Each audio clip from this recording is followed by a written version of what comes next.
We walk away from each meeting saying, darn, I never saw that point, or gee, what an interesting perspective. We're always surprised and always enlightened.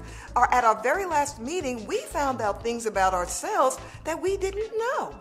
It's more than about the book, because we can come in and we've read many fabulous books, but the conversation can be more about what's going on with you and your life and the uplift that you get from just saying, hey, this is what's happening, and people embracing you. And I think that's what people will tune in for, because there's drama everywhere, good and bad. Every single time, I learn something new.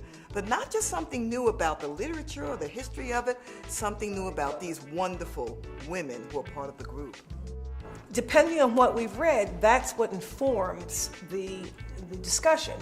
But invariably, no matter what we've read, we always bring it back to something that's happening at the time that affects us in our community. It just never fails. We talk about the state of politics. I mean, we're children of the civil rights movement. We're all baby boomers. We are mothers, daughters, sisters. So the conversation always comes back to, well, how does this speak to where we exist in the world today, what's happening in the world today? And maybe that's why the choice of the book is almost secondary. It's because of the nature of this group that we do not simply stay on theme. We move to the relevance of the work in our very lives and how it impacts us as women of color living today. We always felt safe, which is an interesting thing, because not many organizations provide the safety that we provide one another, and that means we can come in and open up and have surgery, and everybody is in it, and we close it back up, and nobody else sees that scar but us. You come to a meeting and there are people there who are in your corner. They're fighting for you and fighting to make you feel better and be better and do better. I literally saw it as opening a door and saying, come on in, join us. We're gonna sit down and we're gonna talk about X, Y, or Z. And we want you to listen, but we also want you to think about it. And we want you, if you haven't read this, we want you to read this book. And we want you to pass the word to other people to read this book. This is important. I was excited about there being another perspective of what women do when they get together.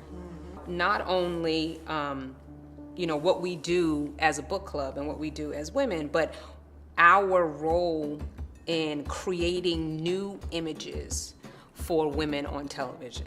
This is as groundbreaking as The Cosby I Show. was just getting ready to say the same thing. Just as groundbreaking because there are people who are not African Americans, who may be, in fact, that are not affluent, that are not highly educated, who don't know that people like us exist. I'm not even talking now about a white audience. I'm talking about a black audience who has no clue whatsoever that there are people, women like us, who exist.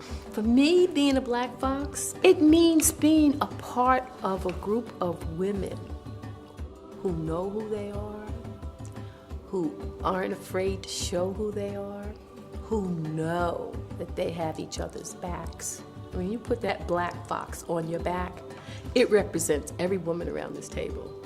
And you feel comforted by it, you're supported by it, and you really, really can strut your blackness, your black foxness. I hope that we are the beginning, the genesis of a new genre on television, because it's needed.